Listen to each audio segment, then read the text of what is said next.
Hello everyone, welcome back to my YouTube channel. आज set number 3 है, यानी जो मॉक टेस्ट हो रहा है, मॉक टेस्ट के क्रम में तीसरा है। तो आपको ध्यान देना है कि जो क्वेश्चन है वो बहुत इंपॉर्टेंट है और सारे क्वेश्चन को आप देखते हुए चलेंगे और जो इंपॉर्टेंट लगे उसको नोट डाउन जरूर करिएगा। यहाँ पर देखेंगे, अगर हम पहले क्वेश्चन की बात करें तो पहला क्वेश्चन कह रहा है जंक ईमेल किसे कहते हैं।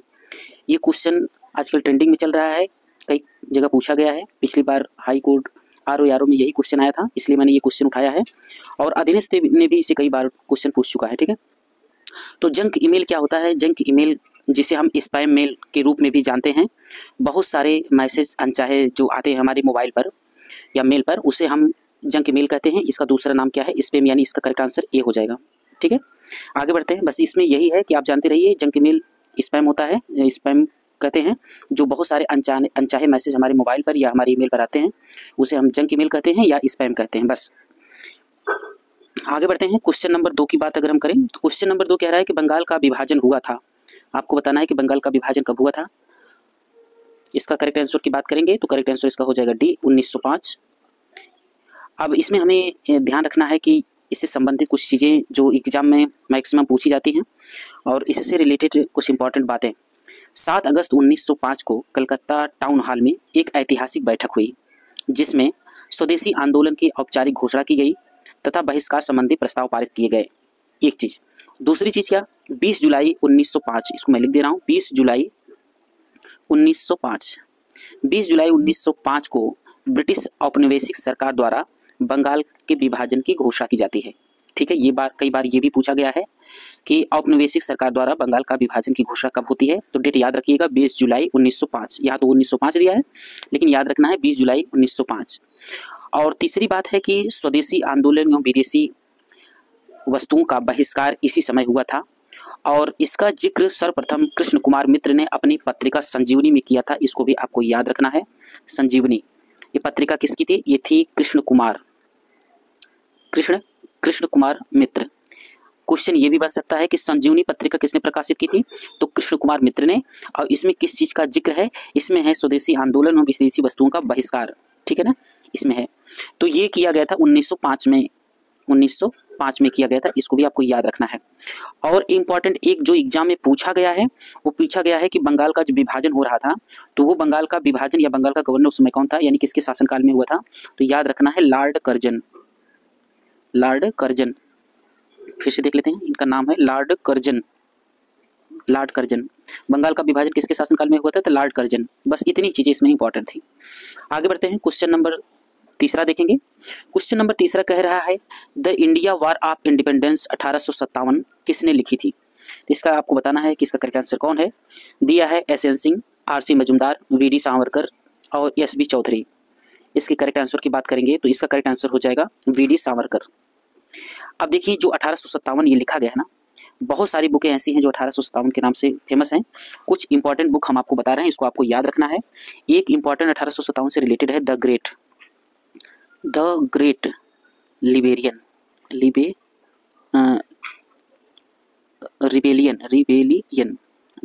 The great rebellion. ये है अशोक मेहता। और दूसरी पुस्तक क्या है? दूसरी पुस्तक है सिविल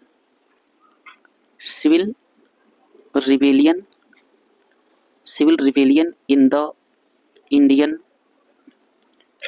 म्यूटिनीज 1857। ये पुस्तक है एस.बी. चौधरी की। किसकी है? एस.बी. चौधरी। ये इंपॉर्टेंट है। और एक क्वेश्चन अगर आ जाए कभी 1857 नामक पुस्तक किसने लिखा, तो इसमें हम लगाएंगे एस.एन. सेन। ये पुस्तक किसकी है? एस.एन. सेन की। अगर क्वेश्चन कभी आपसे पूछ ले कि रिबेलियन 1857 की पुस्तक की रचना किसने की, तो इसमें लगाना है पीसी जोशी। ये जो किताबें हैं ना, ये 1857 से लगाकर, मतलब 1857 से रिलेटेड बहुत इंपॉर्टेंट बुक है। इसको आपको याद रखना है, ये बहुत सारे एग्जाम में पूछे गए हैं। आगे बढ़ते हैं अगले क्वेश्चन की तरफ। क्वेश्चन नंबर हम 4 देखेंगे। क्वेश्चन नंबर 4 कह रहा है कि निम्नलिखित में से किस एक्ट के द्वारा बंगाल का गवर्नर जनरल भारत का गवर्नर जनरल बना? ठीक है, इसको आपको बताना है। इसके करेक्ट आंसर की बात अगर हम करें तो इसका करेक्ट आंसर हो जाएगा चार्टर एक्ट 1833, यानी ऑप्शन डी। अब 1833 में जो और चीज़ें हुई हैं जो एग्जाम से रिलेटेड है उसको भी हमें जान लेना है।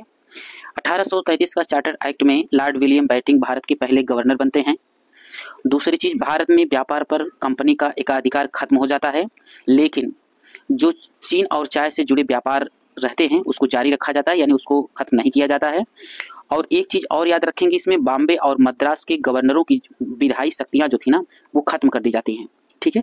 और अगर हम बात करें रेगुलेटिंग एक्ट 1773 था। रेगुलेटिंग एक्ट 1773 में क्या होता है, बंगाल के गवर्नर वारेन हेस्टिंग को बंगाल के गवर्नर जनरल बनाया जाता है। क्या होता है, बंगाल के गवर्नर उसमें वारेन हेस्टिंग थे, तो वारेन हेस्टिंग को जो है बंगाल का गवर्नर जनरल बना दिया जाता है। किस रेगुलेटिंग एक्ट के तहत, 1773 रेगुलेटिंग एक्ट के तहत। और क्या होता है, इससे 1873 से कलकत्ता में एक सुप्रीम कोर्ट की स्थापना की जाती है। क्या की जाती है, सुप्रीम कोर्ट की स्थापना की जाती है, इसको भी आपको याद रखना है। अब बात अगर हम करें पिट्स इंडिया एक्ट के बारे में, तो पिट्स इंडिया एक्ट के बारे में एक चीज़ बहुत इंपॉर्टेंट है जो कई बार पूछा गया है। इस एक्ट के तहत गवर्नर जनरल को वीटो की पावर दे दी गई थी। किसकी, वीटो की पावर।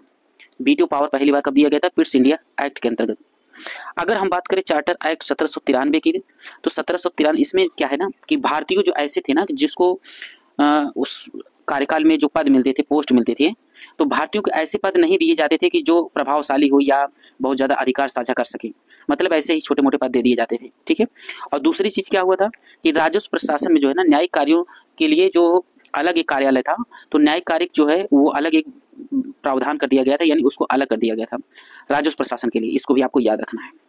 आगे बढ़ते हैं अगले क्वेश्चन की तरफ। क्वेश्चन अगर हम 5 की बात करें, क्वेश्चन नंबर 5 कह रहा है कि वृक्षों की छाया में उगाया जाता है अदरक, सौंफ होना चाहिए, यहाँ पर बच्चा गलत टाइप कर दिया है, सौंफ, प्याज और कॉफ़ी। आपको बताना है कि इसमें कौन सी ऐसी चीज़ है कि जो वृक्ष की छाया में उगाया जाता है। तो इसके करेक्ट आंसर की बात करेंगे तो इसका करेक्ट आंसर हो जाएगा कॉफ़ी। कॉफ़ी जो है, अगर हम पूछें आपसे कि कॉफ़ी सर्वाधिक कहाँ होती है, तो इसको आपको बताना है। कॉफ़ी सर्वाधिक अगर हम राज्य की बात करें तो कर्नाटक में होती है, लेकिन कर्नाटक में जो पूर्वी घाट और पश्चिमी घाट के संवेदनशील क्षेत्र होते हैं ना, उसमें ज़्यादा कॉफ़ी उगाई जाती है। और इन क्षेत्रों में जो कॉफ़ी की बागानें होती है ना, उनको कहा जाता है जैव विविधता हॉट स्पॉट। क्या कहा जाता है, जैव विविधता हॉट स्पॉट के नाम से जाना जाता है, ठीक है। इसको भी आपको याद रखना है। आगे बढ़ते हैं। अगर क्वेश्चन नंबर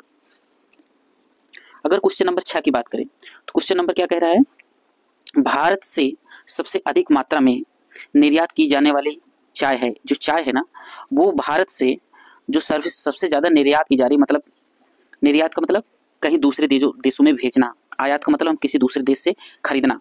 तो जो यहाँ पर निर्यात की बात की गई है, तो हमें बताना है कि सबसे ज़्यादा कौन सी चीज़ें भारत से निर्यात हो रही हैं वो चाय के रूप में। तो इसका करेक्ट आंसर इसमें दिया है, इसमें ऑप्शन दिया है ग्रीन, लेमन, ब्लैक और मसाला। तो इसका करेक्ट आंसर होगा कि ग्रीन, यानी ग्रीन टी जो है, नहीं सॉरी, ग्रीन टी नहीं होगा, इसका करेक्ट आंसर होगा ब्लैक टी। क्या होगा, ब्लैक टी। इसका करेक्ट आंसर क्या है, ब्लैक टी। इसका ब्लैक टी ऑप्शन हो जाएगा, ठीक है। अब इसमें हमें देखना है कि लगभग ब्लैक टी का 96% जो है ना वो अपना इंडिया जो है निर्यात करता है। और अगर हम बात करें, भारत जो है विश्व में दूसरा सबसे बड़ा चाय उत्पादक देश है। कितना, दूसरा, यानी सेकंड नंबर पर भारत है। और पहले नंबर अगर फर्स्ट की हम बात करें तो फर्स्ट नंबर पर कौन है, चीन। इसको भी आपको याद रखना है, ठीक है। भारत में जो असम है ना, असम, दार्जिलिंग तथा नीलगिरी की चाय को दुनिया का बेहतरीन चायों में माना जाता है। यानी जो असम की दार्जिलिंग है और नीलगिरी की चाय है वो दुनिया में सबसे अच्छी चाय मानी जाती है, मतलब श्रेणी जो है ना उस श्रेणी में इसको रखा गया है। अब अगर हम बात करें दार्जिलिंग की जो चाय है ना, उसको चाय की चैंपियन बोला जाता है, चैंपियन, चाय की चैंपियन। इसको दार्जिलिंग को, इसको भी आपको याद रखना है, दार्जिलिंग को चाय का चैंपियन कहा जाता है। क्या कहा जाता है, चाय की चैंपियन, चाय की चैंपियन के नाम से जाना जाता है। और अगर हम बात करें तो भारत में सबसे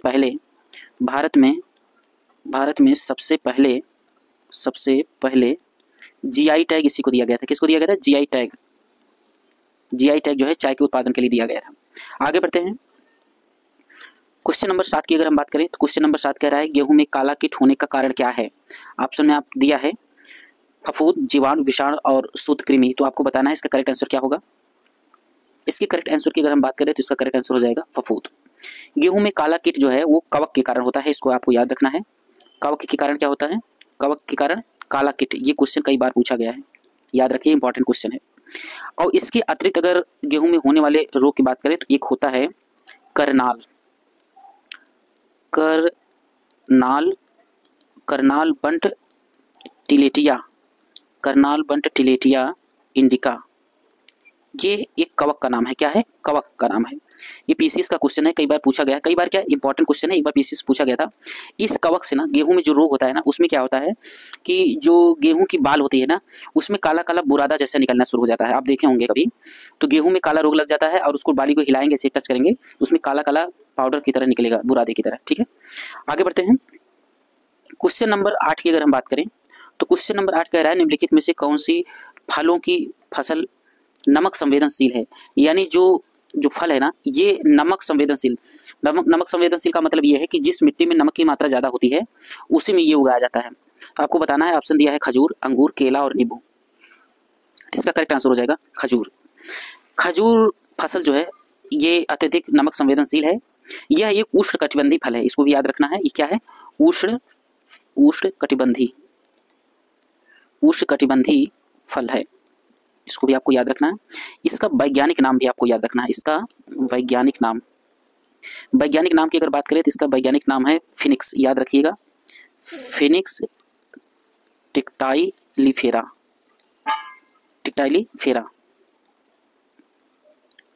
ठीक है, इसको याद रखना है। और इसको खाने से ना वजन जो है ना, वो शरीर का वजन कम होता है और एनर्जी मिलती है, इसको भी आपको याद रखना है। आगे बढ़ते हैं। अगर क्वेश्चन नंबर हम 9 की बात करें तो क्वेश्चन नंबर 9 कह रहा है कि भारतीय नगर योजना कर संस्थान में स्थापित है, यानी बेंगलुरु में है, रोहतक में है, कि नई दिल्ली, लखनऊ। आपको बताना है। इसका करेक्ट आंसर हो जाएगा नई दिल्ली, ऑप्शन सी करेक्ट हो जाएगा। भारतीय योजनाकार संस्थान नई दिल्ली में स्थापित है और कब हुआ था इसको भी आपको याद रखना है, ये 1947 में हुआ था। बस आगे बढ़ते हैं। क्वेश्चन नंबर अगर हम 10 की बात करें तो क्वेश्चन नंबर 10 का क्या है, कौन सा एक बड़ा कारक नहीं है जो एक शहर की जनसंख्या को कम या ज़्यादा करता है? जन्म दर, मृत्यु दर, प्रवास और विकास। बताना है, इसका करेक्ट आंसर क्या हो गया? इसका करेक्ट आंसर हो जाएगा विकास, यानी ऑप्शन डी। आप जानते होंगे कि जन्म दर, मृत्यु दर और प्रवास जो है ये जनसंख्या को जो है कारक के रूप में है और विकास जो है वो नहीं है। आगे बढ़ते हैं क्वेश्चन नंबर 11 की तरफ। क्वेश्चन नंबर 11 क्या कह रहा है, पर्यावरण संरक्षण अधिनियम कब लागू हुआ पूछ रहा है। क्यों? अभी हम इसमें बताते हैं। देखिए, ये ऑप्शन दिया है 1984, 1986, 1988 और 1990। इसकी करेक्ट आंसर की अगर हम बात करें तो इसका करेक्ट आंसर है 1986, यानी ऑप्शन बी। इसका ऑप्शन बी हो गया। ये पर्यावरण का क्वेश्चन है, ये पूछा गया है। इसमें और एक चीज़ याद रखना है कि जो पर्यावरण संरक्षण अधिनियम संसद द्वारा ना 23 मई 1986 को पारित हुआ था। क्या हुआ था? पारित हुआ था। और 19 नवंबर 1986 को 86 को लागू हुआ था। तो यहाँ लागू हुआ है पूछा है, तो हमें लागू हुआ है 86 में हुआ था, बस डेट का अंतर है, इसको भी आपको याद रखना है। और जो इसमें इंपॉर्टेंट है, इसमें ये एक चीज़ याद रखना है, इसमें जो है ना 4 अध्याय हैं। ठीक है, आजकल क्वेश्चन के ट्रेंड बदल रहे हैं, इसको याद रखना है। 4 अध्याय हैं और 24 धाराएं हैं, इसको भी आपको याद रखना है। ठीक है, 4 अध्याय और 24 धाराएं हैं। ठीक है, आगे बढ़ते हैं। क्वेश्चन नंबर 12 की अगर हम बात करें, देखिए जो एक्सप्लेन करें ना, जो इंपॉर्टेंट चीज़ है बस उसी की बात की जा रही है, इस चीज़ को याद रखिएगा। जो चीज़ें मैं कह रहा हूँ सब चीज़ें इंपॉर्टेंट है। क्वेश्चन नंबर अगर हम 12 की बात करें तो कह रहा है कि ग्लोबल वार्मिंग के लिए उत्तरदायी प्रमुख गैस है, यानी ग्लोबल वार्मिंग के लिए जो होता है उत्तरदायी गैस कौन है। ग्लोबल वार्मिंग का मतलब ये है कि हमारा वायुमंडल जो तापांतर और गर्म ज़्यादा हो रहा है, उसका उत्तरदायी गैस क्या है। ऑप्शन दिया है carbon dioxide, methane, nitrous oxide, ozone. तो सर्वाधिक की बात करेंगे तो इसमें कार्बन डाइऑक्साइड होगा। और इसमें क्या होता है कि जैसे जीवाश्म ईंधन जो जलने के कारण पृथ्वी की जलवायु में जो गर्मी होती है, यानी जो गर्म हो जाने के कारण जिससे बहुत सारे मतलब जो ईंधन जलते हैं और जो हमारा वायुमंडल है वो बहुत समय तक गर्म रहता है, उसका प्रभाव दिखता है। इसी को हम लोग समझेंगे कि ग्लोबल वार्मिंग के अंतर्गत आता है। और हमारी पृथ्वी के वायुमंडल में गर्मी रोकने वाली ग्रीन हाउस गैस के स्तर को बढ़ा देता है, इसको भी। और ग्लोबल वार्मिंग के लिए जो उत्तरदायी गैस होती हैं उसको भी हमें जान लेना है। कार्बन डाइऑक्साइड तो होता ही है, लेकिन इसके अतिरिक्त और क्या क्या होते हैं। जैसे हम कहें कि इसके अतिरिक्त हम अगर जलवाष्प को ले लें, किसको ले लें, जलवाष्प ले सकते हैं, मीथेन ले सकते हैं, मीथेन के साथ ओजोन ले सकते हैं, ओजोन तथा नाइट्रस ऑक्साइड भी ले सकते हैं, नाइट्रस ऑक्साइड और कार्बन डाइऑक्साइड तो है ही। तो इतनी गैसें इसके लिए जिम्मेदार हैं, इसको भी आपको याद रखना है। आगे बढ़ते हैं। अगर क्वेश्चन नंबर 13 की बात करें तो क्वेश्चन नंबर 13 कह रहा है निम्नलिखित में से कौन सा सुमेलित नहीं है। तो सुमेलित नहीं है, इसको आपको बताना है। यहाँ दिया है, अच्छा ये जनजातियाँ हैं, अंगामी नागालैंड, बिरहोर झारखंड, खास अरुणाचल प्रदेश, टोडा तमिलनाडु। इसके आंसर की बात करेंगे तो इसका करेक्ट आंसर हो जाएगा ऑप्शन सी। तो ये खस जो है ना, इसको खस लिखना चाहिए। खस की जगह ये खस जो है ना, ये अरुणाचल प्रदेश नहीं बल्कि नेपाल की है। कहाँ की है? नेपाल। नेपाल के साथ साथ हम कुमाऊँ भी कह सकते हैं, कुमायूं कह सकते हैं, गढ़वाल भी कह सकते हैं, यहाँ भी पाई जाती है गढ़वाल। हिमाचल प्रदेश कह सकते हैं, हिमाचल प्रदेश में भी पाई जाती हैं, हिमाचल प्रदेश। ये जनजातियाँ जो है यहाँ पाई जाती हैं। देखिए नागालैंड और मणिपुर की बात करें तो यहाँ जो एग्जाम में पूछा गया है कभी कभी, ये एक जाति है कुकी। क्या है? कुकी जनजाति। कुकी के साथ साथ आपको याद रखना मैटी जनजाति होती है, नागा भी होती है। ये कुकी, मैटी, नागा, ये चीज़ें याद रखना है, ये बहुत इंपॉर्टेंट है। और झारखंड की अगर हम बात करें तो झारखंड में बिरहोर तो लिखा ही है, मान लीजिए बिरहोर इंपॉर्टेंट है, कोरबा इंपॉर्टेंट है, कोरबा के साथ साथ असुर इंपॉर्टेंट है, और एक भुइयाँ, ये भुइयाँ एक बार रेलवे में पूछा गया था, भुइयाँ आपको याद रखना है। और तमिलनाडु की बात करें तो टोडा यहाँ दिया हुआ है, इसके साथ कोटा भी आपको याद रखना है। कोटा भी एक जनजाति होती है, और यहाँ पर एक बडगा जनजाति होती है। बडगा कौन सी जनजाति होती है? बडगा, इसको भी आपको याद रखना है। बढ़ते हैं अगले क्वेश्चन की तरफ। क्वेश्चन नंबर अगर हम 14 की बात करें तो क्वेश्चन नंबर 14 कह रहे हैं भारत में तांबे की अयस्क का सबसे बड़ा स्रोत है। तो तांबे का सबसे बड़े स्रोत की बात दिया है, गुजरात में ऑप्शन दिया है गुजरात, मेघालय, मध्य प्रदेश और तेलंगाना। आपको बताना है इसका करेक्ट आंसर क्या होगा। इसके करेक्ट आंसर की अगर हम बात करें तो इसका करेक्ट आंसर हो जाएगा मध्य प्रदेश। लेकिन मध्य प्रदेश यहाँ तांबे के लिए तो अगर भंडारण की बात करेंगे तो राजस्थान है, मैं लिख दे रहा हूँ राजस्थान भंडारण में। और वैसे अगर उत्पादन की बात करें, उत्पादक के रूप में अगर हम बात करें पहले स्थान पर हम मध्य प्रदेश को रखेंगे, और दूसरे स्थान पर राजस्थान को रखेंगे, और तीसरे स्थान पर हम झारखंड को रखेंगे। ये क्रम भी आपको याद रखना है, ठीक है। आगे बढ़ते हैं। क्वेश्चन नंबर 15 की अगर हम बात करें, क्वेश्चन नंबर 15 देखेंगे। निम्नलिखित में से कौन सी भारत की प्रथम कोयले की खान है? प्रथम, यहाँ प्रथम दिया, प्रथम कोयले की खान की बात किया है। ऑप्शन दिया धनबाद, झरिया, रानीगंज, आसनसोल। तो आपको बताना है इसका करेक्ट आंसर की बात करें तो इसका करेक्ट आंसर हो जाएगा रानीगंज, यानी ऑप्शन सी करेक्ट होगा। अब देखिए कुछ चीज़ें हमें याद रखना है, जैसे झरिया झारखंड में है, तो पहले हम देख लेते हैं कि झारखंड में जो इम्पोर्टेंट है क्या, कोयला क्षेत्र। झारखंड की बात करें तो झरिया एक झारखंड में हो गया, झरिया दिया है, झारखंड झरिया हो गया। और बोकारो भी, किसको याद रखना है? बोकारो भी इंपॉर्टेंट है। और बोकारो के साथ साथ ये गिरिडीह है, करणपुरा हो गया, और एक रामगढ़ हो गया। क्या हो गया? रामगढ़। ये हमें झारखंड में देखना है। अगर हम वही मध्य प्रदेश की अगर बात करें, मध्य प्रदेश में जो है वो एक है सुहागपुर। क्या है? सुहागपुर। और दूसरे की बात करें तो एक है जोहला। क्या है? जोहला और उमरिया। ये सब खाने हैं, कोयले की खाने हैं, ठीक है। और अगर हम उड़ीसा की बात कर लें, उड़ीसा की अगर हम बात करें तो एक है तलचर। ये कई बार पूछा है, तलचर क्यों प्रसिद्ध है और झरिया क्यों प्रसिद्ध है, ये चीज़ें पूछ चुका है, झरिया और तलचर। तो तलचर की बात करें, और अगर बात करें हम हिमगिरी और रामपुर, ये कहाँ है? उड़ीसा में। मध्य प्रदेश में सुहागपुर, सोहला, उमरिया, और उड़ीसा की बात करें तलचर, हिमगिरी और रामपुर। इसको आपको याद रखना है, ठीक है। आगे बढ़ते हैं अगले क्वेश्चन की तरफ। क्वेश्चन नंबर अगर हम 16 की बात करें तो क्वेश्चन नंबर 16 कह रहा है भारत निम्नलिखित में से भारत का चीनी का कटोरा के नाम से लोकप्रिय है। तो चीनी के कटोरा के नाम से उत्तर प्रदेश जाना जाता है, लेकिन उत्तर प्रदेश ऑप्शन में नहीं है, तो यहाँ ऑप्शन हम मारेंगे मुजफ्फरपुर। अगर स्थान के मामले में पूछता है तो हम मुजफ्फरपुर पर मारेंगे, अगर प्रदेश के लेवल में पूछता है तो हम उत्तर प्रदेश मारेंगे, ठीक है। और एक चीज़ और याद रखना है कि उत्तर प्रदेश में गन्ने की सर्वोत्तम कोटि का उत्पादन होता है, इसको भी आपको याद रखना है, ठीक है। आगे बढ़ते हैं। क्वेश्चन नंबर 17 अगर देखेंगे तो क्वेश्चन नंबर 17 कह रहा है वन महोत्सव, एक वार्षिक वृक्षारोपण महोत्सव किस महीने में मनाया जाता है? दिया है जुलाई, सितंबर, जून और जनवरी। पिछले सेट में ये क्वेश्चन इसी से रिलेटेड था, उसको हमने बताया हुआ है, और उसको भी आपको ध्यान देना है। देखिए जुलाई के महीने में ये मनाया जाता है, इसका करेक्ट आंसर होगा। और 1 से 7 जुलाई तक मनाया जाता है, 1 से 7 जुलाई तक मनाया जाता है। और इसकी शुरुआत की बात करें तो इसकी शुरुआत 1950 में हुई थी। और 1950 में जो कृषि मंत्री थे, यानी तत्कालीन कृषि मंत्री जो थे वो थे के एम मुंशी के समय में 1950 में 1 जुलाई से 7 जुलाई तक ये जो है वन महोत्सव मनाया गया, और तब से आज तक मनाया जा रहा है। आगे बढ़ेंगे। क्वेश्चन नंबर अगर 18 की बात करेंगे तो क्वेश्चन नंबर 18 कह रहा है निम्नलिखित में से कौन सा शहर गोमती नदी के तट पर स्थित है? ठीक है, लखनऊ, लखीमपुर खीरी, अयोध्या। अच्छा ठीक है, इसमें देखिए गलत है, बच्चा गलत टाइप कर दिया, यहाँ नहीं स्थित होना चाहिए, नहीं स्थित है। तो लखनऊ गोमती पर है, लखीमपुर खीरी गोमती पर है, जौनपुर भी जो है गोमती नदी पर बसा है, लेकिन अयोध्या जो है ना ये सरयू नदी पर है, इसको भी आपको याद रखना है, ठीक है। तो इसका करेक्ट आंसर क्या हो जाएगा? अयोध्या। आगे बढ़ते हैं क्वेश्चन नंबर 20 की अगर हम बात करें तो क्वेश्चन नंबर 20 कह रहा है मदन मोहन मालवीय किस विश्वविद्यालय के संस्थापक थे। देखिए ये क्वेश्चन जो है ना, जितने भी क्वेश्चन है सब बहुत इंपॉर्टेंट है, सारे क्वेश्चन को आपको अच्छे से देखना है और सभी किसी न किसी एग्जाम में पूछे गए हैं और पूछे जाने की अति संभावना है, इसको याद रखना है। अगर हम बनारस हिंदू विश्वविद्यालय की बात करें तो यही इसका करेक्ट आंसर हो जाएगा। और कभी कभी क्वेश्चन ये भी पूछता है कि ये इसकी स्थापना कब हुई थी, इसको भी आपको याद रखना है। ठीक है, तो बनारस विश्वविद्यालय की स्थापना 1916 में हुई थी। ठीक है, और ये मदन मोहन मालवीय और एनी बेसेंट के सहयोग से, इस चीज़ को याद रखना है।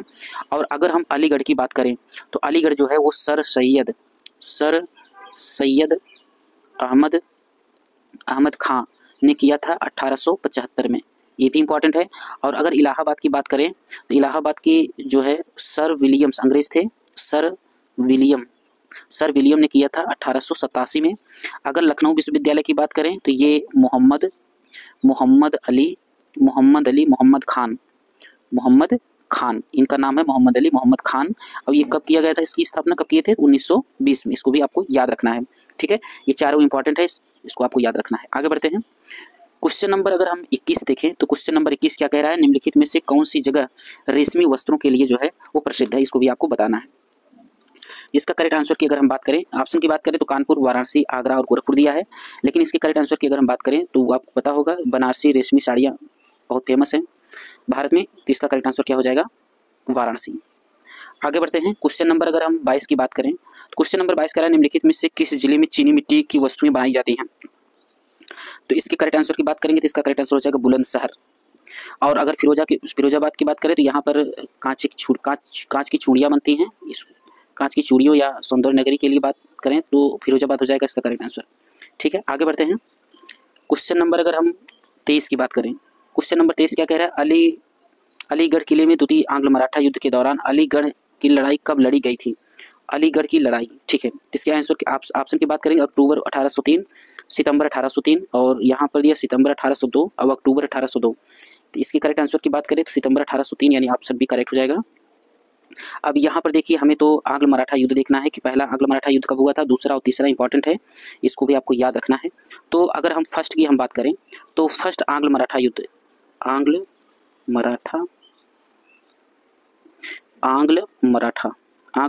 की अगर हम बात करें तो ये 1775 से लगा करके 1782 तक। और दूसरे अगर सेकंड नंबर की अगर हम बात करें तो सेकंड नंबर शुरू हुआ था 1803 से 1806 तक। और अगर थर्ड नंबर की बात करेंगे, थर्ड की अगर हम बात करें तो ये हुआ था 1817 से 1818 तक। ठीक है, और कभी कभी ये भी क्वेश्चन पूछ लेगा कि ये पहला किसके समय में हुआ था, तो पहला वारेन हेस्टिंग के समय हुआ था, वारेन हेस्टिंग। और दूसरे की बात करें तो ये लॉर्ड वेलेजली के समय हुआ था, वेलेजली। और तीसरा आंग्ल मराठा युद्ध की बात करें तो लॉर्ड हेस्टिंग, इसको भी आपको याद रखना है, लॉर्ड हेस्टिंग। इतनी चीज़ें इसमें इंपॉर्टेंट थी। आगे बढ़ते हैं, क्वेश्चन नंबर 24 की बात करते हैं। क्वेश्चन नंबर 24 की बात करें तो यहाँ लिखा है सार्वत्रिक रक्त प्रदाता, यानी जो सर्वदाता है वो कौन है, रक्त ओ है, रक्त ए है और ए बी और बी दोनों दिया है। तो आपको बताना है कि इसमें करेक्ट आंसर क्या हो जाएगा। इसका करेक्ट अगर सर्वदाता की बात करें तो ओ हो जाता है और सर्वग्राही की बात करें तो ऑप्शन ए बी सी हो जाता है, यानी रक्तदाता सर्वदाता ओ और सर्वग्राही ए बी। ठीक है, ये दोनों चीज़ें आपको याद रखना है। आगे बढ़ते हैं क्वेश्चन नंबर 25 की तरफ। क्वेश्चन नंबर 25 कह रहा है 1893 में स्वामी विवेकानंद ने विश्व धर्म सभा में कहाँ भाग लिया था। तो इसके ऑप्शन पे जाएं तो न्यूयॉर्क दिया है, लंदन, पेरिस और शिकागो। तो इसका करेक्ट आंसर क्या हो जाएगा, शिकागो, यानी ऑप्शन डी करेक्ट हो जाएगा। तो 1893 में अमेरिका के शिकागो शहर में आयोजित विश्व धर्म सभा हुई थी, विश्व धर्म सभा हुई थी और स्वामी विवेकानंद उसमें भाग लेते हैं। और उसमें पहला भाषण उनका फेमस है कि मेरे अमेरिकी भाइयों एवं बहनों, इसी से तालियों की गड़गड़ाहट से उनका स्वागत होता है और अपने भारत का नाम ऊंचा करते हैं। इसको भी आपको याद रखना है, कभी जब पूरा कंप्लीट पढ़ाएंगे तो उसमें आपको बताएंगे। ये तो सिर्फ क्वेश्चन था, इंपॉर्टेंट क्वेश्चन।